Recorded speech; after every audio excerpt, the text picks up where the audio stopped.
नमस्कार विद्यार्थी मित्रांनो, मी विशाल बागडी स्वागत करतो आपलं आत्मबल फाउंडेशन आवळी बुद्रुक, तालुका राधानगरी, जिल्हा कोल्हापूर या आमच्या ऑनलाईन एज्युकेशनल प्लॅटफॉर्मवर. बघा, आपली जी काही RRB NTPCची ही जी काही आपण बॅच चालू केलेली आहे, त्याच्याबरोबर RRB NTPC तसेच RRB ग्रुप D रेल्वेसाठीची ही एक महाबॅच जी काही चालू केलेली आहे आपण, त्याच्यामध्ये आपण पहिला सब्जेक्ट मॅथमॅटिक्स चालू करणार आहे. बरोबर आहे. मॅथमॅटिक्स या सब्जेक्टच्या बेस टू बेस प्लस सर्वच्या सर्व आजपर्यंत जे काही NTPC साठी आलेले जे सर्व क्वेश्चन्स आहेत त्या सर्व गोष्टी ह्या बॅचच्या माध्यमातून आपण काय करणार आहोत, घेणार आहोत. ठीक आहे. त्याचबरोबर आणखीन एक महत्त्वाची अनाउन्समेंट इथूनच मी करू इच्छितो, ते म्हणजे 1 जुलैपासून, म्हणजे 15 दिवस अगोदरच मी करत आहे, लक्षात ठेवा. 1 जुलैपासून आपण दररोज लाईव्ह सेशन घेणार आहे. कशासाठी? करंट अफेअर्ससाठी. आणि ते दररोज रात्री 9ला होईल. कितीला होईल? रात्री 9ला होईल, लक्षात ठेवा. आणि ते कोणासाठी असेल? जे विद्यार्थी UPSC करत असतील, जे विद्यार्थी MPSC करत असतील, जे विद्यार्थी अदर एक्झाम म्हणजे आपल्यासाठी सुद्धा, ह्या एक्झामसाठी सुद्धा किंवा अदर एक्झाम करत असतील, त्या सर्व विद्यार्थ्यांच्यासाठी. आपल्याला माहिती आहे म्हणजे त्या दिवसभरात झालेलं जे महत्त्वाचं जे काही करंट अफेअर्स आहे, जे की हिंदूसारखे इंग्लिशचे पेपर असतील किंवा लोकसत्तासारखा मराठीतून येणारा पेपर असतो, आपल्याला माहिती आहे वाचणं फार गरजेचं असतं.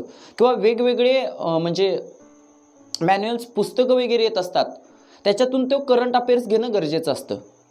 पण आपण तो जो काही रात्री 9 वाजता दररोज 1 जुलैपासून जे लाईव्ह सेशन घेणार आहे, त्याच्यातली नोट्स आणि आपण चर्चेच्या माध्यमातून घेणार आहे लाईव्ह असल्यामुळं, त्याच्यातील व्यवस्थित असलेल्या नोट्स आणि ह्या गोष्टी जर तुम्ही व्यवस्थित क्लिअर केल्या तर तुम्हाला करंट अफेअर्समध्ये तरी त्याच्या बाहेरची गोष्ट जास्त काही करायची आवश्यकता राहणार नाही आहे. ठीक आहे. म्हणजे तुम्ही काही क्वेश्चन जर का सॉल्व आउट केले तर इनफ टू इनफ झालं.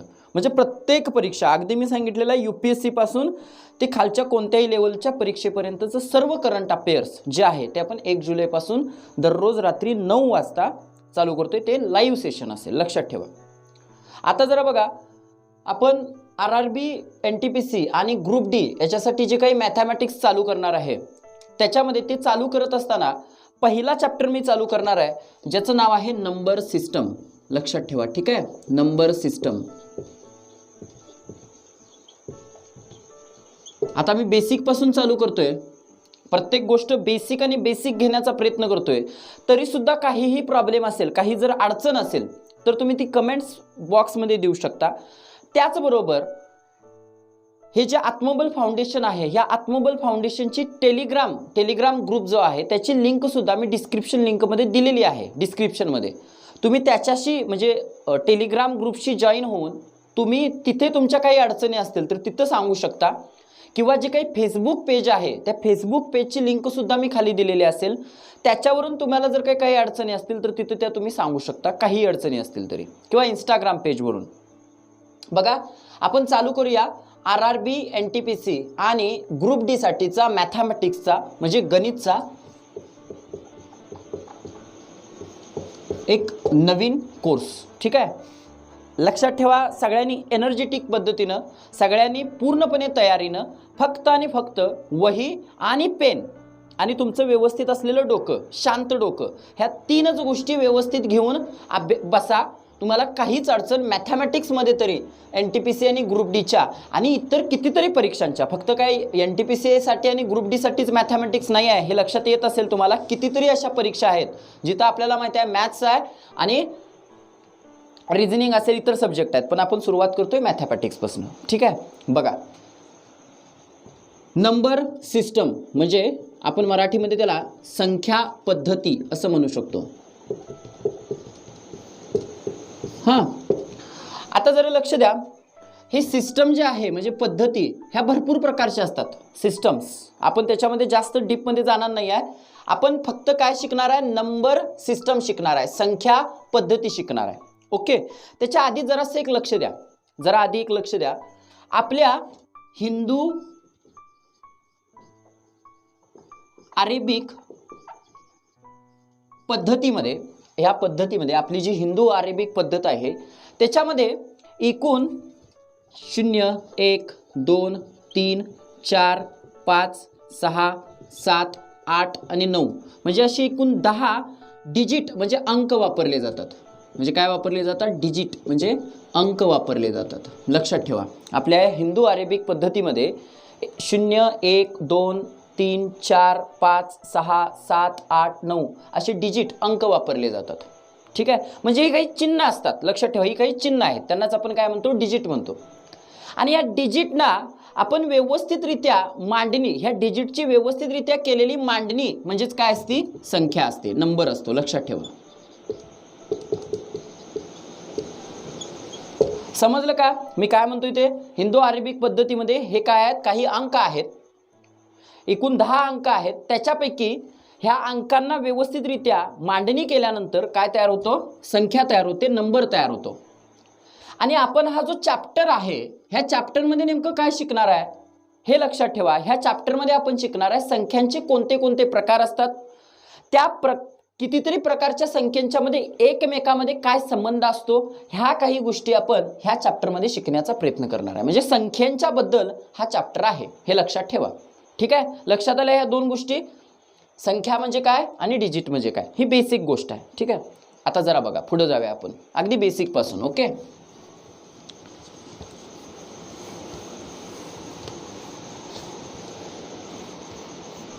बघा मी इथं चॅप्टरचं नाव लिहून ठेवतोय, नंबर सिस्टम. ठीक आहे, पहिला चॅप्टर आहे आपला.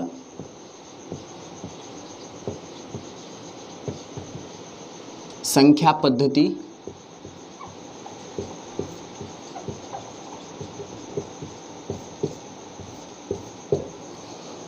आता आपण याच्या आधी आता बघितलं बघा, डिजिट म्हणजे काय आणि संख्या म्हणजे काय. डिजिट्स अंक आहेत ते. ओके, आता बेसिक मध्ये आपण एक मोठाच्या मोठा एक संख्या घेऊया. बघा, फॉर एक्झाम्पल आपल्या भारताची लोकसंख्या 2011च्या जनगणनेनुसार किती आहे? 2011च्या जनगणनेनुसार आपल्या भारताची लोकसंख्या किती आहे हो? एक, बघा हे वाचा तुम्ही, मी लिहिणार आहे फक्त. 1 21 01 93 422 एवढी आहे. बरोबर आहे? बरं, लक्षात ठेवा, ह्याच्यामध्ये 1 2 3 4 5 6 7 8 9 10 हे 10 काय आहेत? त्याच्यामध्ये डिजिट आहेत. आणि हा सगळंच्या सगळा मिळून काय तयार झालेली आहे? एक संख्या. हे तर क्लिअर आहे. बरं, आता याचं नेमकं वाचन कसं करतात? सिंपल भाषेमध्ये सांगतो की याचं वाचन कसं केलं जातं. बघा, हा जो आहे ना, हा लक्षात ठेवायचं एकक स्थान आहे. हे आहे एकक स्थान. ठीक आहे, हे जे आहे हे आहे दशक स्थान. हां, हे जे आहे हे आहे शतक स्थान.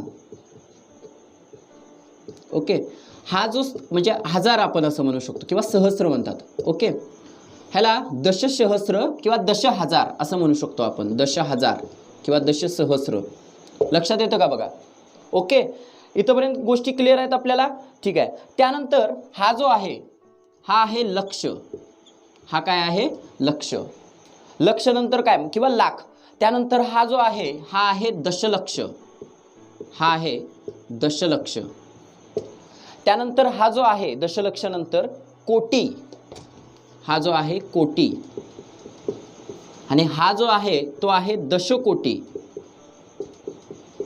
दशकोटी. आणि हा जो आहे शेवटचा उरलेला अब्ज. ह्याचा अर्थ जरासा लक्षात ठेवा. ह्याचा अर्थ जरासा लक्षात ठेवा, जरा सिंपल भाषेमध्ये. म्हणजे अंक वाचायचा आहे मला, ही संख्या, अंक नाही, संख्या वाचायची आहे पूर्णपणे.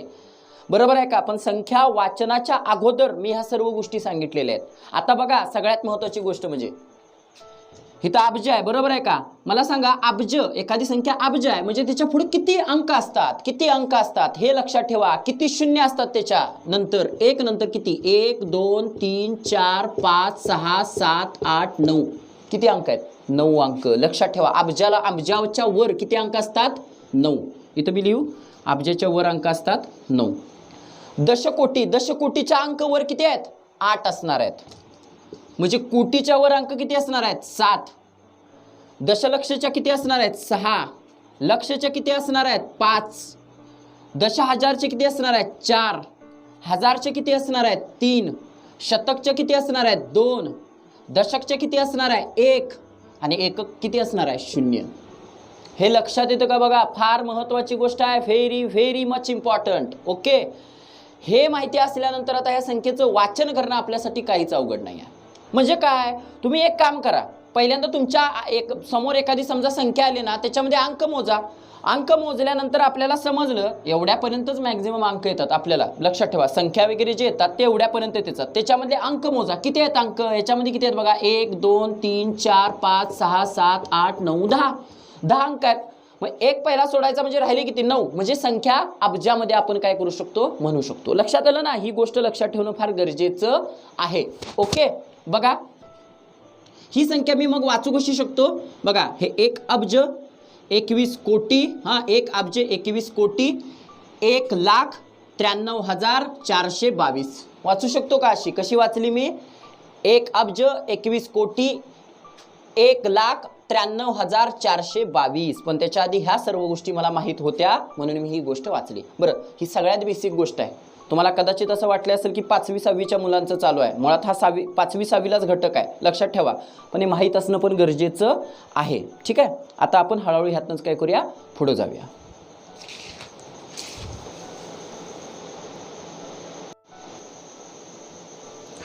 आता बघा आपण त्याच्यातला जरा पुढचा भाग बघतोय. आता थोडासा आपल्याला मध्ये आवाज येत असेल, तो फॅनचा आवाज नाही आहे, पाऊस फार चालू आहे, लक्षात ठेवा, आणि त्याच्यामुळे आवाज येत असेल. पण ठीक आहे, ते तेवढी गोष्ट तुम्ही समजावून घ्याल नक्कीच. जरा बघा, नंबर सिस्टम, संख्या पद्धती, याच्यामध्ये संख्या म्हणजे काय हे आपण बघितलं आणि संख्येचं वाचन कसं करायचं ती गोष्ट बघितली. हा एकदम बेसिक गोष्ट आहे. आता आपण हळूहळू चॅप्टरमध्ये पुढे जात असताना एकदम बेसिक संख्यांचे प्रकार हा महत्त्वाचा पॉईंट बघूया. हां, टाइप्स ऑफ नंबर्स. आता संख्यांच्या प्रकारांच्या विषयी जर का मी व्यवस्थितरित्या बोलायला गेलो तर बघा, सर्वसाधारणपणे संख्यांचे किंवा नंबर्सचे 2 प्रकार पडतात बेसिकली विचार केला तर. एक म्हणजे रियल. रियल म्हणजे असं मराठीमध्ये म्हणूया सत्य. रियल आहे, रियल हिरो वगैरे असं म्हणतात ना, रियल, तसा रियल. आणि दुसरा म्हणजे काय, इमॅजिनरी म्हणजे काल्पनिक संख्या. एक रियल नंबर आणि दुसरी म्हणजे इमॅजिनरी म्हणजे काल्पनिक संख्या.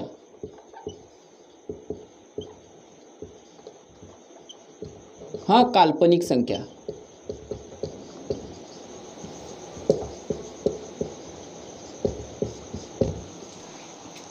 आता आपण ह्याच्याबद्दलच बोलणार आहे. आपला जो गणिताचा विषय आहे सध्या जे चालू आहे आपलं नंबर सिस्टम किंवा आपण जे गणित शिकतोय ते लक्षात ठेवायचं, रियल नंबर असतात ते सगळे. मग नेमकं इमॅजिनरी नंबर्स म्हणजे काय हे आपण शिकणार नाही आहे. पण इमॅजिनरी नंबर्स म्हणजे काय हे एवढ्यासाठी सांगतोय कारण एकदा दोनदा ह्याच्यावर सुद्धा काय झालेला आहे, प्रश्न येऊन गेलेला आहे RRB NTPC मध्ये.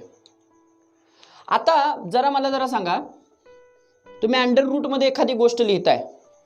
अंडर रूट म्हणजे काय, वर्गमुळामध्ये. हे सर्वांना एवढं तरी बेसिक माहीत असेल, ठीक आहे. नसेल तर काही गोष्टी नंतर क्लिअर होतील. ओके, बघा जे तुम्ही वर्गमूळ लिहिताय त्या वर्गमुळामध्ये आतमध्ये कधीही निगेटिव्ह संख्या लिहून चालत नाही. लक्षात ठेवायचं, कधीही कोणती संख्या लिहून चालत नाही, निगेटिव्ह संख्या. समजा -1 लिहून चालत नाही. कारण ते जो काही ह्याचा नियम आहे, कशाचा, वर्गमुळाचा, त्या नियमाच्या विरोधात आहे. बरं, आता वर्गमुळाच्या नियमाच्या का विरोधात आहे? कारण की एवढ्यासाठी विरोधात आहे नियमाच्या, कारण की लक्षात ठेवायचं 2 वजा संख्येचा गुणाकार हा कसा येतोय, अधिक येतोय. ओके, त्यामुळं ह्याच्यावर जास्त आपण फोकस करायला नको, इमॅजिनरी नंबरवर. लक्षात ठेवा, आपण वर्गमुळामध्ये वजा म्हणजे निगेटिव्ह अंक लिहू शकत नाही आणि म्हणून तो काय असतो, इमॅजिनरी असतो. लक्षात ठेवा, काल्पनिक असतो. आणि त्याला त्या मॅथमॅटिकल भाषेमध्ये एक नाव आहे, त्याचं नाव आहे आयोटा, किंवा त्याला आय या शब्दानं डेनोट केलेलं असतं. तुम्ही जर म्हणजे काही विद्यार्थी जर इंजिनिअरिंगचे वगैरे असतील, इंजिनिअरिंग बॅकग्राऊंडचे, त्यांना हे आयोटा आय वगैरे ॲडव्हान्स मॅथ्ससाठी किंवा कुणाचं जर सायन्समधनं 11वी 12वी झालेलं असेल तर त्या हे विद्यार्थ्यांना झालेलं असेल. ठीक आहे, बघा ही बाजू. ओके, ही काय आपण आता बघायचं नाही आहे. आपण जे बघायचं आहे ते कुठलं आहे, रियल संख्या. आता हे जे रियल नंबर्स असतात म्हणजे कोणते, सत्य आपण म्हणतोय, त्यांचे 2 प्रकार पडतात. ठीक आहे, बघा संख्यांचे प्रकार बघायला लागलोय, त्यांचे 2 प्रकार पडतात. एका बाजूला परिमेय संख्या आणि दुसऱ्या बाजूला अपरिमेय संख्या. हा, इंग्लिशमध्येच म्हणायचं म्हटलं, परिमेय म्हणजे रॅशनल नंबर्स आणि अपरिमेय म्हणजे इरॅशनल नंबर्स.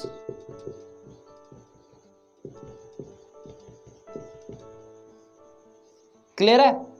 हे म्हणजे हेच मुळात संख्यांचे प्रकार म्हणायचे, परिमेय संख्या आणि अपरिमेय संख्या. आता कशाला म्हणायचं परिमेय संख्या आणि कशाला म्हणायचं अपरिमेय संख्या जरा लक्षात ठेवा, महत्वाचं आहे, व्हेरी इम्पॉर्टंट आहे. ठीक आहे, बघा, परिमेय संख्या म्हणजे अशी संख्या जी p/q फॉर्म मध्ये लिहिता येते त्या संख्येला परिमेय संख्या म्हणतात. आणि ज्या संख्येला p/q फॉर्म मध्ये लिहिता येत नाही त्या संख्येला काय म्हणतात? अपरिमेय संख्या. उदाहरण सांगतो, उदाहरण सांगितल्यानंतर ह्या गोष्टी तुमच्या काय होतील? क्लिअर होतील. ठीक आहे, बघा जरा उदाहरणच याची जर द्यायची गेली, समजा p/q फॉर्म मध्ये काय म्हणजे काय 3/4 लिहिलं. काय म्हणजे मी लिहिलं, ही एक संख्या आहे, लक्षात ठेवायची. नंबर सिस्टम मधली 3/4 ही एक संख्या आहे आणि मी या संख्येला अंश आणि छेद याच्या रूपामध्ये लिहू शकलो का नाही? लिहिलं, म्हणजे ही संख्या कोणती आली? परिमेय संख्या. बघा, हा प्रश्न विचारला जातोय, लक्षात ठेवा बरं का, हा प्रश्न विचारला जातोय की याच्यापैकी कुठली परिमेय संख्या आणि कुठली अपरिमेय संख्या आहे. असा प्रश्न आलेला आहे RRB NTPC साठी वगैरे. आपण प्रश्न घेताना ह्या गोष्टी परत क्लिअर करायच्या आहेत. किंवा मी नुसतं काय लिहिलं? 5 लिहिलं. आता मला जरा सांगा, 5च्या खाली काय नाही म्हणजे किती आहे? 1 आहे. म्हणजे 5/1 झालं की नाही? 5/1 झालं याचा अर्थ हे काय आहे? परिमेय संख्या आहे. किंवा कुठलीही संख्या लिहिली, समजा 8/2 लिहिली, परिमेय संख्या आहे. का? मी p/q फॉर्म मध्ये अंश आणि छेद लिहिली का नाही, वर खाली असं लिहू शकतोय की नाही, तर ती कुणाची कुठली म्हणायची? परिमेय संख्या. पण समजा बघा मी काय म्हणतोय, पण समजा 5च्या खाली इथं 0 जर का छेदात असलं, इथं 0 जर असलं तर लक्षात ठेवायचं ती परिमेय संख्या नसते. म्हणजे परिमेय संख्येच्या खाली कधीही छेदात काय नसतं? 0 नसतं. बरं, ही गोष्टी क्लिअर झाली. जी p/q फॉर्म मध्ये लिहितात तिला परिमेय संख्या म्हणायचं. आता दुसऱ्या बाजूला मी काय म्हटलं, जी p/q फॉर्म मध्ये लिहिता येत नाही तिला काय म्हणतात? इरॅशनल नंबर किंवा अपरिमेय संख्या. आता याचं उदाहरणच द्यायचं झालं तर मी सांगतो तुम्हाला कसं ते. बघा जरा लक्ष द्या. ठीक आहे, √2, √2, √3 किंवा समजा √5 ह्यांच्या कधी किमती काढल्यात तुम्ही? ह्यांच्या कधी किमती काढल्यात काय ह्यांची? म्हणजे बाबा √2 कॅल्सीमध्ये टाकून बघा √2 किती येते. √2 ची किंमत काढल्यानंतर काय उत्तर येते बघा. √2 ची किंमत काढल्यानंतर समजावून घ्या प्रत्येक गोष्ट, शांतपणे सांगायला लागलोय मी. √2 ची मी किंमत काढली कॅल्सीमध्ये वगैरे 1.4142 संपतच नाही पुढं. काय होत नाही? संपतच नाही पुढं. अशी संख्या असेल तर तिला काय म्हणायची? अपरिमेय संख्या. आणि इकडच्या बाजूला मला समजा मी √16 लिहिलं, म्हणजे वर्गमुळामध्ये 16 लिहिलं. तुम्हाला माहित आहे 16 कुणाचा वर्ग आहे? 16 कुणाचा वर्ग आहे? 4चा वर्ग आहे. 4 × 16 झालं. काय पुढं काय पॉईंट आणि असं वाढत वगैरे गेलेलं आहे का? नाही, सरळ लगेच किंमत निघली. म्हणजे ही झाली परिमेय संख्या. परत यांची आपण हे बघणार आहे, यांच्या काय काय हे आहेत, परिमेय संख्या कशी ओळखायची, अपरिमेय संख्या कशी ओळखायची, ह्या सगळ्या गोष्टी बघणार आहे, नो प्रॉब्लेम. पण आता फक्त बेस लक्षात ठेवा. क्लिअर झालं? आता मी √3 ची किंमत समजा काढली, ती पण किती यामध्ये? इथे मध्ये काय 1.76 आणि पुढं 36 पुढं संपतच नाही. अपरिमेय संख्या. किंमतच निघत नाही, त्याची किंमतच पूर्णपणे निघत नाही, म्हणून ती काय झाली? अपरिमेय संख्या. आणि परिमेय संख्या जी p/q फॉर्म मध्ये लिहिते, ज्याची किंमत आपल्याला सहजरित्या समजते, सिंपल भाषेमध्ये सांगतो, ती म्हणायची परिमेय संख्या आणि दुसऱ्या बाजूला अपरिमेय संख्या. ठीक आहे, आता जरा आपण याच्यामध्ये परत आता ह्या परिमेय संख्यांचे आणि अपरिमेय संख्यांचे कसे प्रकार पडत जातात ते परत हळूहळू काय करूया? बघत जाऊया. ठीक आहे, बघा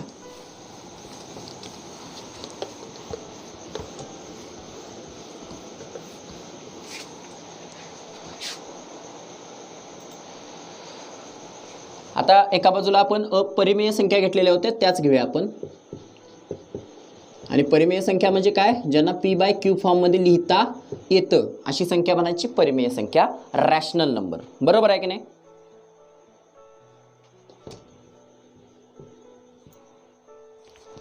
ह्या परिमेय संख्यांचे 2 प्रकार पडतात.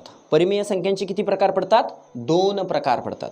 किती प्रकार आहेत त्याचे? 2 प्रकार. लक्षात ठेवा, व्हेरी सिंपल आणि very very very much important. Okay, हां, एका बाजूला पूर्णांक आणि दुसऱ्या बाजूला अपूर्णांक, असे त्याचे किती प्रकार पडतात? 2 प्रकार पडतात.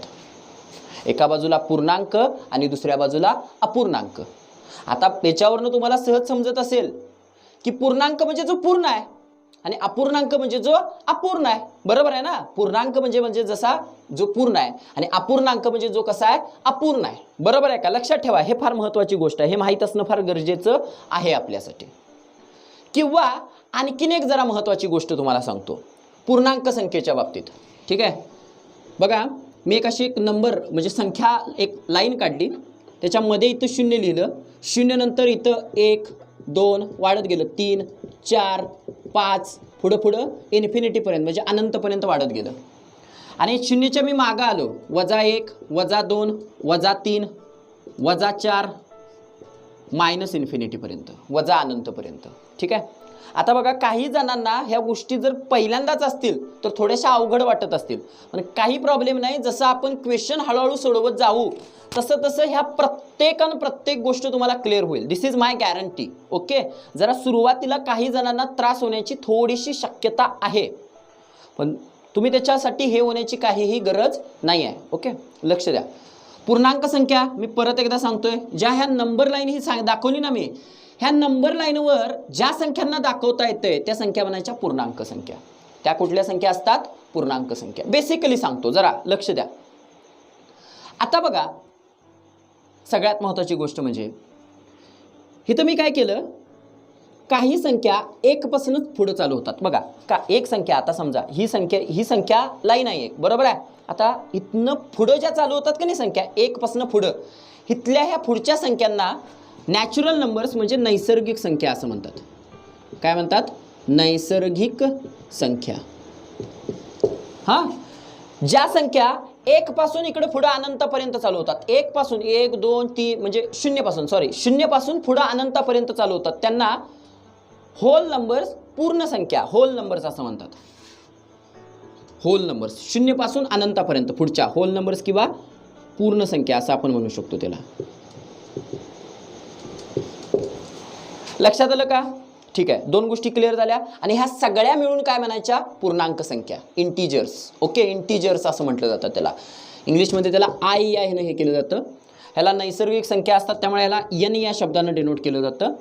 पूर्ण संख्या होल डब्ल्यू या शब्दानं डिनोट केलं जातं. लक्षात आलं का? पूर्णांक संख्या म्हणजे सगळ्या, नैसर्गिक संख्या म्हणजे 1 पासून सुरू होणाऱ्या, आणि पूर्ण संख्या म्हणजे 0 पासून होल नंबर. हां, म्हणजे काय? पूर्णांक संख्यांचे 2 भाग पडतात. एका बाजूला ऋण आणि दुसऱ्या बाजूला धन, म्हणजे एका बाजूला निगेटिव्ह आणि दुसऱ्या बाजूला पॉझिटिव्ह. बरं, या 2-3 गोष्टी क्लिअर झाल्या काय? परिमेय संख्यांचे 2 प्रकार, पूर्णांक आणि अपूर्णांक. पूर्णांक म्हणजे पूर्ण असणारे जे संख्या रेषेवर दाखवता येतात ते, आणि अपूर्णांक म्हणजे अपूर्णांक. आपल्याला बघायचं आहे या बरं का गोष्टी, सगळ्याच्या सगळ्या बारीकीनं प्रत्येक गोष्टी पाहायच्या आहेत, काही टेन्शन घ्यायची गरज नाही आहे. ओके, आता जरा बघा पुढं आणखीन एक महत्त्वाची गोष्ट.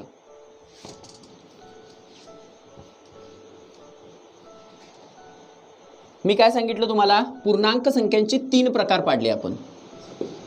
एक नैसर्गिक संख्या, दुसरी ती म्हणजे पूर्ण संख्या, आणि दुसऱ्या म्हणजे तिसरी पाडायला नव्हती पण ऋण संख्या, म्हणजे 0च्या मागच्या ऋण संख्या. ठीक आहे,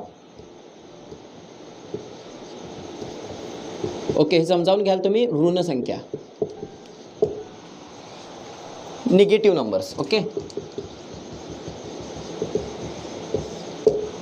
आता बघा नैसर्गिक संख्या म्हणजे ज्या 1 पासून चालू होतात त्या अनंतापर्यंत, पूर्ण संख्या म्हणजे ज्या 0 ते अनंतापर्यंत असतात. क्लिअर आहे? ओके, ह्या नैसर्गिक संख्येचं जर परत विचार केलं तर 4 प्रकार पडतात. कुठले कुठले? 1 म्हणजे समसंख्या, 2 म्हणजे विषम संख्या, 3 त्या म्हणजे प्राईम नंबर्स म्हणजे मूळ संख्या, आणि 4 ती म्हणजे कंपोजिट नंबर म्हणजे संयुक्त संख्या. हे कशाचे प्रकार पडले? ह्या नैसर्गिक संख्यांचे. लक्षात ठेवा, नैसर्गिक संख्यांचे परत 4 प्रकार: समसंख्या, विषम संख्या, मूळ संख्या आणि संयुक्त संख्या. आणखीन काही प्रकार आहेत ते आपण आता ह्या संख्यांच्या प्रकारामध्ये हळूहळू बघणार आहे. मला वाटतं हे बेसिकली तरी समजलं असेल. संख्यांचे प्रकार रियल, इमॅजिनरी. रिअलमध्ये परिमेय संख्या आणि अपरिमेय संख्या. परिमेय संख्या कुणाला म्हणायचं? जो p/q फॉर्ममध्ये लिहू शकतो तो. दुसऱ्या बाजूला अपरिमेय संख्या कुणाला म्हणायचं? ज्यांना p/q फॉर्ममध्ये लिहिता येणार नाही त्या. परिमेय संख्यांचे दोन भाग, पूर्णांक आणि अपूर्णांक. लक्षात ठेवा, मी परत एकदा तुम्हाला सांगतोय. परत एकदा परिमेय संख्या आणि अपरिमेय संख्या दोन्हीतला जो फरक आहे तो परत एकदा सांगणार आहे. ठीक आहे, त्याच्यामुळे आणखीन गोष्टी क्लिअर होतील. का? एवढ्यासाठी कारण की बऱ्याच परीक्षांना असा प्रश्न विचारला जातो की खालची अपरिमेय संख्या ओळखा किंवा खालची परिमेय संख्या ओळखा. त्याच्यामध्ये तुम्हाला काही अडचण येणार नाही, म्हणून त्या बेसिकमधनं आपण घेत आहोत. ठीक आहे, आता जरा बघा, पुढे लक्ष द्या. मी परत सांगणार आहे परिमेय संख्या आणि अपरिमेय संख्या नेमका फरक कसा हे करायचा आणि नेमका त्याच्यामध्ये काय काय फरक आहे, त्यांचे काय काय गुणधर्म आहेत वगैरे ते क्लिअरली सांगतो. बघा, परिमेय संख्या आणि दुसऱ्या बाजूला आहेत अपरिमेय संख्या. रॅशनल नंबर्स आणि दुसऱ्या बाजूला आहेत ते म्हणजे इरॅशनल नंबर्स. ओके, परत जर व्याख्या यांची म्हणायला गेलं तर परिमेय संख्या म्हणजे अशा संख्या ज्या p/q फॉर्ममध्ये लिहिता येतात, म्हणजे अंश छेद या रूपामध्ये लिहिता येतात, त्यांना म्हणायचं परिमेय संख्या. बरोबर आहे का? जर याची उदाहरणच द्यायची झाली परिमेय संख्याची तर बघा, 0 ही सुद्धा एक काय आहे? परिमेय संख्या आहे. हां, किंवा 4 ही सुद्धा परिमेय संख्या आहे. त्यानंतर 1/2 ही सुद्धा एक परिमेय संख्या आहे. किंवा 22/7 ही सुद्धा काय आहे? एक परिमेय संख्या आहे. लक्षात ठेवा, हे महत्त्वाचं आहे. 22/7 ही सुद्धा काय आहे? एक परिमेय संख्याच आहे. कारण का? p/q ह्या फॉर्ममध्ये मी काय केलेलं आहे? लिहिलेलं आहे. आणखीन एक महत्त्वाची गोष्ट ह्याच्यामध्ये परिमेय संख्यामध्ये, असा एखादा दशांश म्हणजे अशी एखादी दशांश संख्या असेल. फॉर एक्झाम्पल समजा 1.235 असे असेल. समजा 1 पॉइंट किंवा 1.235 असे आहे. हां, मला सांगा 5 नंतर थांबले, स्टॉप झाले. बरोबर आहे का? 5 नंतर आता पुढं काय नाही आहे, याच्या स्टॉप झाले. तर लक्षात ठेवायचं ती काय आहे? परिमेय संख्या आहे. स्टॉप झालं की लक्षात ठेवायचं, जर स्टॉप होत असेल तर ती लक्षात ठेवायचं परिमेय संख्या. किंवा फॉर एक्झाम्पल घ्या तुम्ही 10/3 करा, 10/3 करा किंवा 10/3 नको 5/2 करा. हां, काय उत्तर येतं? बे के बे, 2 2 4 उरला 1 आणि बे 5 10, 2.5 उत्तर येतं. सगळ्यांना माहीत आहे. हे 2.5 त्याच्यानंतर आता पुढं काय वाढलंय का हो? नाही वाढलेलं आहे. तर लक्षात ठेवायचं ही काय आहे? परिमेय संख्या आहे. कळालं काय? बघा, फार महत्त्वाचा विषय आहे हा, विचारला जाणारा प्रश्न आहे. मी काय म्हणतोय बघा, 2.4321 थांबलं, इथनं पुढं काय गेले काय माझं उत्तर? नाही ना गेलेलं आहे. तर लक्षात ठेवायचं ही कुठली संख्या आहे? परिमेय संख्या आहे. बरं, आणखीन एक महत्त्वाची गोष्ट, समजा माझ्यासमोर असं एक उत्तर आलं 0.3333 आणि थांबतच नाही आहे की भरपूर 3च येत चालूच आहे. तर लक्षात ठेवायचं अशा वेळेला मी हे उत्तर कसं लिहितोय माहिती आहे का तुम्हाला? माहिती आहे ना गणिताचा नियम? 0.3 त्याच्यावर असा बार लावतोय. बरोबर आहे का? नाही देतोय, कारण का 3 एक सलग आलेला आहे ना, 3 एक सलग आलेला आहे. तर लक्षात ठेवायचं ही पण एक काय आहे? परिमेय संख्या आहे. अरे बापरे, मग महत्त्वाचा विषय आहे. मग कसं काय हे? बघा, ही झाली परिमेय संख्या, ठीक आहे. मग ही पण कशी काय परिमेय संख्या? बघा, जर का 1.345 असं सारख्या संख्या बदलत निघाले थांबतच नाही आहे, तर लक्षात ठेवायचं ती परिमेय संख्या नाही. ती कुठली संख्या आहे?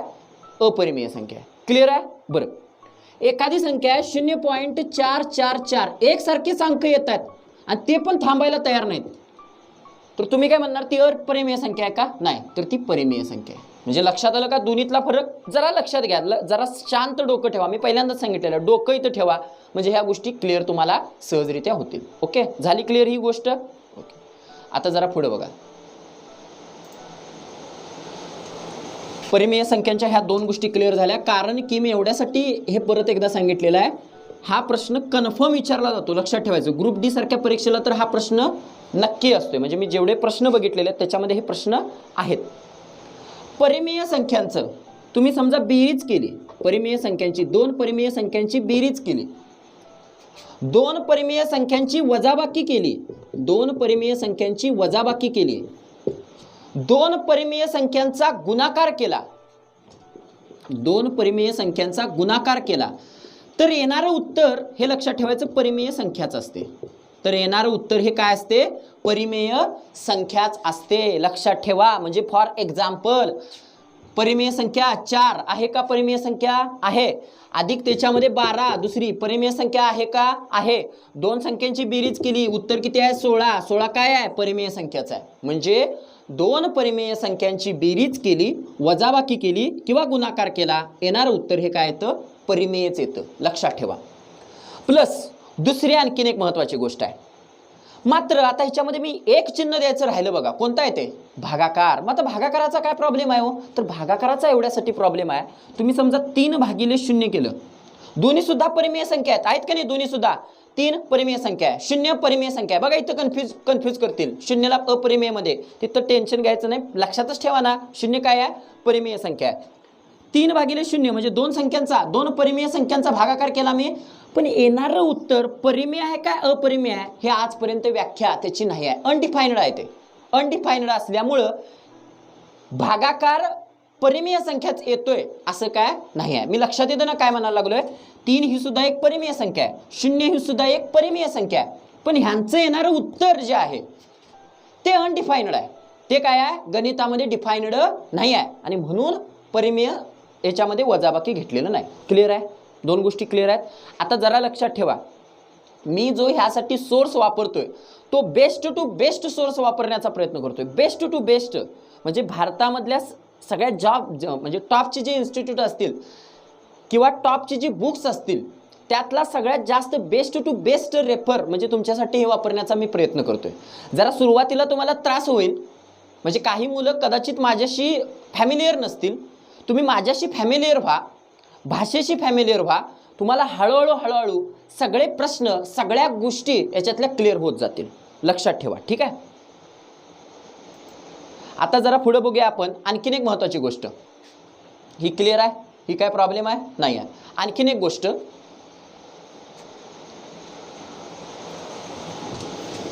मी तर मगाशी नंबर लाईन दाखवलेली होती बघा. मी तर 1 दाखवलेलं, इथं 2 दाखवलेलं. ह्यांच्या दरम्यान 1 आणि 2च्या दरम्यान कितीतरी परिमेय संख्या येतात. ही पण एक त्याचा गुणधर्म आहे बरं का. त्याचा गुणधर्म आहे का? 1 नंतर 1.2 येतोय काय? येऊ शकतोय का नाही? 1.3, 1.4, 1.5, 1.6, 1.7, मग 1.21, 1.221 येते का नाही? ह्यांच्या दरम्यान कितीतरी संख्या, अनंत संख्या येतात ज्या परिमेय असतात. लक्षात येते का बघा? लक्षात येते का बघा? जरा शांतपणे लक्षात घ्या ह्या गोष्टी. ठीक आहे? आता ही झाली बाजू. त्यानंतर परत आता सांगतोय मी अपरिमेय संख्या.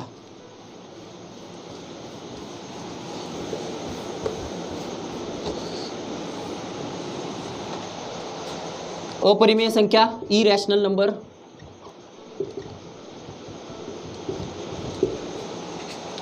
सरळ सरळ सांगितलेला आहे, जो P/Q फॉर्म मध्ये लिहिता येत नाही त्याला काय म्हणायची? अपरिमेय संख्या. P/Q फॉर्म मध्ये लिहिता येत नाही. उदाहरणार्थ किंवा सिंपल भाषेमध्ये सांगा, ज्याचं उत्तर येत नाही बघा. एक्झाम्पल फायनल उत्तर येत नाही. √2 फायनल उत्तर येते का? नाही आहे. नाही आहे ना? बरोबर आहे ना? फॉर एक्झाम्पल √3 आहे का? नाही. √5 आहे का? पूर्ण उत्तर जाते का? नाही हो. थांबते का उत्तर? नाही थांबत. बरोबर आहे की नाही? किंवा 3.40513006 थांबतच नाही आहे, पुढं चालू आहे. टर्मिनेट व्हायला लागले काय? थांबा लागले काय? नॉन टर्मिनेटिंग आहे, थांबत नाही. रिकरिंग आहे का? बरं 5ला परत 5 सारखं यायला लागले, असं झाले का? नाही. तसं पण नाही झालेलं, तर ती काय म्हणायची? अपरिमेय संख्या. बघा, परिमेय संख्या ओळखण्याची 2. ह्याची किंमत यायला लागली माझ्याकडं, मला इत्या नाही, ती अपरिमेय संख्या. क्लिअर झाली? दुसरं महत्त्वाचं मला सांगा, 3 पॉईंट हे पुढं थांबायला लागले, नाही थांबत आहे, अपरिमेय संख्या. पण त्याच्यामध्ये एक पॉईंट, जर थांबत नसलं आणि जरी असं 5 एक सलग जरी असलं तरी सुद्धा ती काय म्हणायची? परिमेय संख्या. जरा समजते ना? परत एकदा क्लिअर करून घ्या, तुम्हाला काही याच्यामध्ये अडचण राहणार नाही. दिस इज माय गॅरंटी. ओके. आता बघा आणखीन एक महत्त्वाची गोष्ट, फक्त वरचेवर सांगतो. अपरिमेय संख्यांची तुम्ही समजा बेरीज केली, जसं मगाशी इथं सांगितलं बघा, अपरिमेय संख्यांची वजाबाकी केली, अपरिमेय संख्यांचा प्रोडक्ट म्हणजे काय गुणाकार घेतला, अपरिमेय संख्यांची भागाकार घेतला, तर येणारं जे उत्तर आहे ते परिमेय किंवा अपरिमेय दोन्हीपैकी एक काही असतं. ठीक आहे. आता हे जास्त प्रूफ आपण करत इथं बसत नाही, कारण काय एक्झाम्पलच घ्यायचं झालं, √2 काय आहे, √2 अपरिमेय संख्या आहे, उत्तर येते का काय, अधिक वजा √2 अपरिमेय संख्याचा आहे, बरोबर आहे की नाही. बरं, दोघांनी आता मी सोडवलं, ह्या अधिक वजा माहिती आहे ना, अधिक वजा वजा होते, इथं अधिक वजा वजा होते, ते नियम असतील तर नंतर आपण करायचे आहेत, बेसिक करायचं आहे सगळं. ह्याला वजातनं वजा गेलं काय राहिलं, शून्य. शून्य ही काय आहे, परिमेय संख्या आहे.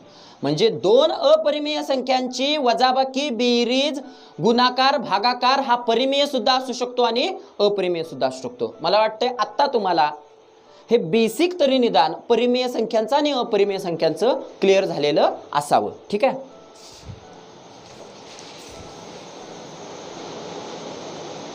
आता जरा बघा संख्यांचे प्रकार बघतोय, त्याच्यामध्ये पहिला प्रकार मला वाटते मी नैसर्गिक संख्या पाहिलेल्या आहेत. ठीक आहे. नैसर्गिक संख्या म्हणजे कुठल्या संख्या, ज्या संख्या 1 पासून स्टार्ट होतात, 1 2 3 आणि पुढं अनंतपर्यंत असतात. ठीक आहे. आता एक दोन महत्त्वाची गोष्ट, असा जर प्रश्न कधी विचारला, सर्वात लहान नैसर्गिक संख्या किती आहे, 1. सर्वात मोठी नैसर्गिक संख्या अनंत आहे, सांगता येत नाही, बरोबर आहे का. दुसरी महत्त्वाची गोष्ट लक्षात ठेवा हा, बरं काय, सर्वात लहान नैसर्गिक संख्या किती आहे, 1 आहे. बरं, दोन नैसर्गिक संख्यांची मी बेरीज केली, म्हणजे समजा 2 ही नैसर्गिक संख्या आहे, 3 सुद्धा नैसर्गिक संख्या आहे, यांच्या दोघांची बेरीज केली, उत्तर किती येते, 5. 5 ही सुद्धा काय आहे, एक नैसर्गिक संख्या आहे. म्हणजे दोन नैसर्गिक संख्यांची बेरीज ही कधीही काय असते, नैसर्गिक संख्याच असते, लक्षात ठेवा. ठीक आहे. किंवा आणखीन एक नैसर्गिक संख्या 10 घेतली, दुसरी एक नैसर्गिक संख्या 15 घेतली, 10 अधिक 15 केलं, उत्तर किती येतं, 25. 25 हे सुद्धा काय झाली, एक नैसर्गिक संख्या. आणखीन एक महत्त्वाची गोष्ट, दोन नैसर्गिक संख्यांचा गुणाकार हा सुद्धा कधीही काय असतो, नैसर्गिक संख्याचा असतो. म्हणजे 2 गुणिले 3च करा, 3 दुने 6 नैसर्गिक संख्याचा आहे. बरं, दोन नैसर्गिक संख्यांचा आणि कोणताही हे करा, तो सुद्धा काय असतो, नैसर्गिक संख्या. बरं, ही दोन गोष्ट कळाली, काय प्रॉब्लेम आहे, काय नाही आहे, ठीक आहे, ओके, व्हेरी गुड. आता पुढे बघा, पूर्ण संख्या बघितलेल्या आहे. पूर्ण संख्या म्हणजे कुठनं चालू होतात,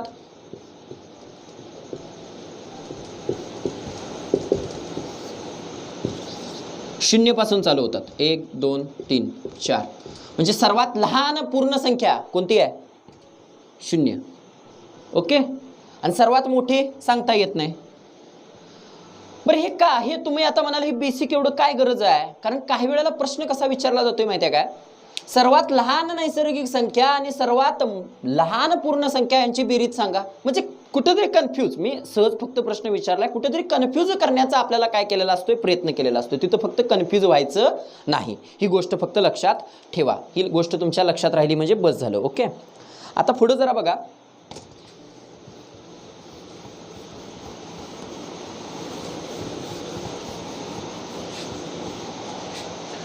आपण जो तिसरा प्रकार बघितलेला आहे, प्रकार नाही तो त्यांचाच भाग आहे, पूर्णांक संख्या, इंटिजर्स. आय या अक्षरानं दाखवले जातात कारण ते इंटिजर्स असतात त्यामुळं. ओके. संख्या लाईनवर बघितलेला आहे मगाशी आपण, 0 1 2 3 4 आणि इन्फिनिटीपर्यंत, -1 -2 -3 आणि हे -इन्फिनिटीपर्यंत. ओके. ह्या लक्षात ठेवायचं, धन पूर्णांक संख्या आणि ह्या ऋण पूर्णांक संख्या. 0 ही काय नाही, धन पूर्णांक सुद्धा नाही आणि ऋण पूर्णांक सुद्धा नाही. लक्षात आलं का. बरं, आता जर मी असा प्रश्न याच्यामध्ये विचारला, सर्वात मोठी ऋण पूर्णांक संख्या कोणती, सर्वात मोठी ऋण पूर्णांक संख्या -1 ही सर्वात मोठी आहे, लक्षात ठेवायचं, सर्वात मोठी, मोठी मोठी हा शब्द लक्षात ठेवा, मोठी आहे. आणि सर्वात लहान ऋण पूर्णांक ऋण तर लक्षात ठेवायचं -इन्फिनिटी आहे, ही लहान आहे, लक्षात ठेवायचं. 0च्या मागं इकडे लहान होत येते, त्यामुळे हे लहान ही आहे आणि ती सांगता येत नाही, बरोबर आहे की नाही, किती असेल ते. बरं, आता मी जर असा प्रश्न इथं विचारला उलट्या बाजूला, सर्वात लहान धनपूर्णांक संख्या, सर्वात लहान धनपूर्णांक संख्या किती आहे? 1 सर्वात लहान. आणि सर्वात मोठे विचारलं तर इन्फिनिटी आहे, म्हणजे सांगता येत नाही. बघा इथं प्रश्न दोन बाजूला दोन हे प्रश्न काय केले जाऊ शकतात? फिरवले जाऊ शकतात. लक्षात ठेवा. आणि यांची बेरीज करा, गुणाकार करा, वजाबाकी करा, काय येते ती? पूर्णांक संख्याच येते. मला वाटतं या 2-3 गोष्टी आपल्याला क्लिअर झालेल्या असतील. ओके, आता आणखीन 1-2 बेसिक गोष्टी फक्त बघा, सिंपल सांगतोय, ह्या माहितीच आहेत आपल्याला.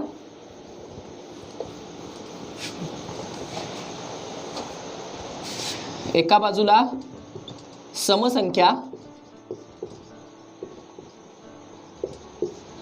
आणि दुसऱ्या बाजूला विषम संख्या.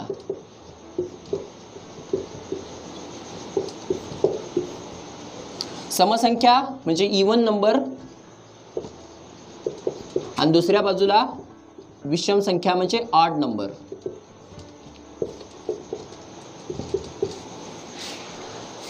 समसंख्या आणि विषम संख्या कशाचे प्रकार सांगितलेले होते मगाशी? नैसर्गिक संख्यांचे. म्हणजे समसंख्या हा नैसर्गिक संख्यामधलेच असतील, म्हणजे 1 पासून पुढचेच अंक असतील, आणि विषम संख्या सुद्धा 1 पासून पुढच्याच संख्या असतील. लक्षात येते ना? आता बघा, समसंख्या म्हणजे कुठल्या संख्या? ज्यांच्या एकक स्थानी 2, 4, 6, 8 ह्या संख्या असतात, त्यांना काय म्हणायचं?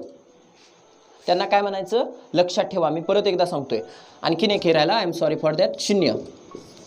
0, 2, 4, 6, 8 हे अंक असतात ज्यांच्या एकक स्थानी, त्यांना काय म्हणायचं? समसंख्या. किंवा सिंपल बेसिकली ज्यांना 2 न भाग जातो, म्हणजे कसोट्या बघायच्या आहेत आपल्याला नंतर. हां, म्हणजे फॉर एक्झाम्पल बघा, 4, 2, 1, 5, 3, 4 एकक स्थान आहे, हे आहे ना, एकक स्थान इकडनं बघतात. लक्षात ठेवा, एकक स्थानी 4 आहे. लक्षात ठेवा, ही समसंख्या आहे. आणि ज्याच्या एकक स्थानी ह्यापैकी संख्या नाही, म्हणजे ह्यापैकी म्हणजे कोण? 1 असेल, 3 असेल, 5 असेल, 7 असेल, 9 असेल, त्यांना काय म्हणायचं? विषम संख्या. लक्षात येतात का? 2 गोष्टी क्लिअर झाल्या का? ज्यांच्या एकक स्थानी ह्या संख्या आहेत त्यांना समसंख्या, किंवा 2 न ज्यांना भाग जातो, म्हणजे समसंख्यांना सगळ्याच 2 ने काय जातो? सरळ सरळ भाग जात असतो. प्लस क्रमगत समसंख्यांच्या मध्ये फरक किती असतो? 2चा असतो. 8 समसंख्या झाली, किंवा 22 ही समसंख्या झाली, 22 नंतर येणारी 24, दोन्हीत फरक किती आहे? 2चा. म्हणजे 2 क्रमगत समसंख्यामध्ये फरक कितीचा असणार आहे? 2. तशाच पद्धतीनं 2 विषम संख्यामध्ये सुद्धा फरक कितीचा असणार आहे? 2. पण यांना 2 न भाग जाणार आहे का? नाही. हे लक्षात ठेवणं फार गरजेचं आहे. ठीक आहे. आता प्लस दुसरी महत्त्वाची गोष्ट, कोणत्याही समसंख्येची तुम्ही दुप्पट करा. फॉर एक्झाम्पल 8ची दुप्पट करा, किती आहे? 16. कोणत्याही समसंख्येची तुम्ही दुप्पट करा, ही समसंख्याच येते. म्हणजे बघा, मी परत सांगतोय, कुठल्याही समसंख्येची तुम्ही दुप्पट करा, उत्तर येणार तुम्हाला समसंख्याच येणार. हां, म्हणजे 16ची दुप्पट करा, किती आहे उत्तर? 32. कुठल्याही समसंख्येची दुप्पट करा. मला वाटतं ही गोष्ट तुम्हाला क्लिअर झालेली असेल, काही अडचण असणार नाही आहे याच्यामध्ये. ठीक आहे. प्लस आणखीन एक महत्त्वाची गोष्ट बघा, फार फार महत्त्वाची गोष्ट आहे. 2 किंवा जास्त समसंख्यांची बेरीज, गुणाकार, वजाबाकी ही सुद्धा काय संख्या येते? समसंख्याच येते. आता याचा अर्थ काय? बघा, जरा लक्ष ठेवा. उदाहरण घेऊन बघायचं. हां, काय 2 आहे, 4 आहे आणि 6 आहे. 2 पेक्षा जास्त समसंख्या घेतल्या, त्यांची बेरीज करा, किती येत्या? 12. म्हणजे 2 पेक्षा जास्त तुम्ही समसंख्या घ्या, यांची बेरीज, यांचा गुणाकार, यांची वजाबाकी, जे उत्तर येणार आहे ते किती येणार आहे? समसंख्याच येणार आहे. हे लक्षात ठेवणं फार गरजेचं आहे. ही फार महत्त्वाची गोष्ट आहे तुमच्यासाठी. लक्षात ठेवा, हे लक्षात ठेवा. ठीक आहे. यांची म्हणजे समजा 6 ही सुद्धा सम आहे, 4 सुद्धा सम आहे, दोनांच्यातलं हे गेला 2च आला. म्हणजे 2 समसंख्या कुठल्या पण घ्या, त्यांच्यातली वजाबाकी, बेरीज काय ते? समसंख्याच येते. मला वाटतं एवढ्या गोष्टी, सिंपल गोष्टी सांगितल्या, तुम्हाला समजलेल्या असतील. बरं, आणखीन एक महत्त्वाची गोष्ट, विषम संख्यामध्ये तुम्हाला समजलं. मला सांगा, 2 ने भाग जातो का विषम संख्येला? नाही जात. 2 ने भाग जातो का? नाही जात. बरोबर आहे की नाही? प्लस आणखीन एक महत्त्वाची गोष्ट, त्याही विषम संख्यांची बेरीज किंवा वजाबाकी केल्यास समसंख्या येते. म्हणजे फॉर एक्झाम्पल 9 अधिक 7 किती उत्तर आहे? 16. किंवा अनेक 3 अधिक 5 किती उत्तर आहे? 8. बरोबर आहे ना? आता बघा, मी परत एकदा तुम्हाला सांगतोय, काही गोष्टी तुम्हाला सध्याला थोडंसं कन्फ्युजन होण्याची शक्यता आहे, पण घाबरू नका. मी बेसिकपासून घेतोय आणि बेसिकपासून घेत असल्यामुळे काही अडचणी येण्याची शक्यता आहे. बघा, लक्ष द्या. तुम्ही फक्त शांतपणे लक्ष द्या प्रत्येक गोष्टीकडे, नक्की गोष्टी ह्या क्लिअर होतील. समसंख्या तुम्हाला कळाल्या काय? कुठल्याही समसंख्येची दुप्पट काय येते? समसंख्याच येते. क्लिअर झालं ना? बरं, कोणत्याही दोन विषम संख्यांची मी बेरीज केली, येणारं उत्तर काय आहे? सम. लक्षात आलं का नाही? हा एक प्रॉपर्टी माहीत असणं फार गरजेचं आहे. फार म्हणजे अतिशय फार गरजेचं आहे. बरोबर आहे? आता ही काय गोष्ट बघण्याची गरज नाही की कुठल्याही विषम संख्येमध्ये अधिक एक केलं आणि वजा एक केलं काय येणार आहे? समसंख्या येणार आहे. बरोबर आहे ना? 5 मध्ये अधिक एक केलं काय उत्तर? 6, सम येते. 5 मध्ये वजा एक केलं काय उत्तर? 4, समसंख्या येते. लक्षात आलं का? प्रत्येक गोष्ट क्लिअर झाली का? समसंख्यांची आणि विषम संख्यांची मला वाटते क्लिअर झालेली असावी. ठीक आहे.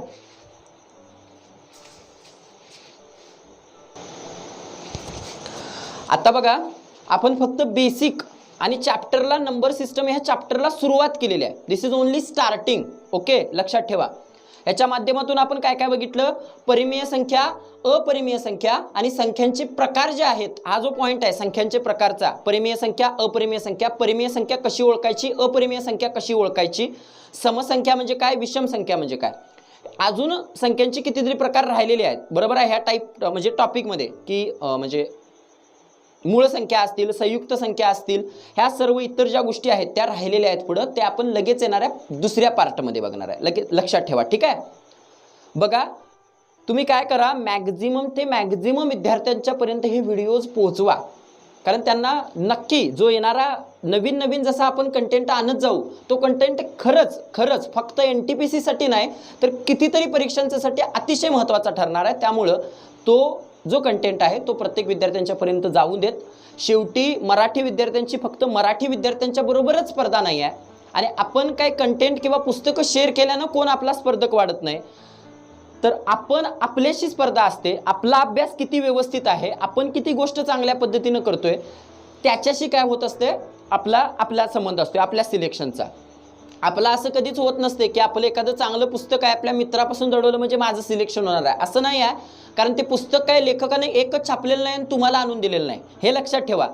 पुस्तकाच्या प्रती लाखो निघलेल्या आहेत, लाख मुलांच्याकडे आहेत, त्याच्यापैकी एक फक्त तुम्ही तुमच्या मित्राला नाही दाखवलं. बरोबर आहे ना? त्यामुळं मॅक्झिमम मित्रांच्यापर्यंत शेअर करा, जेणेकरून जास्तीत जास्त विद्यार्थी याचा फायदा घेतील आणि हे जे काही सेंट्रल एक्झाम आहेत त्या पास करतील. ठीक आहे. ओके. आणि काही जर कमेंट्स असतील, काहीही कमेंट्स असतील, एनी कमेंट्स, त्या कमेंट्स तुम्ही द्या.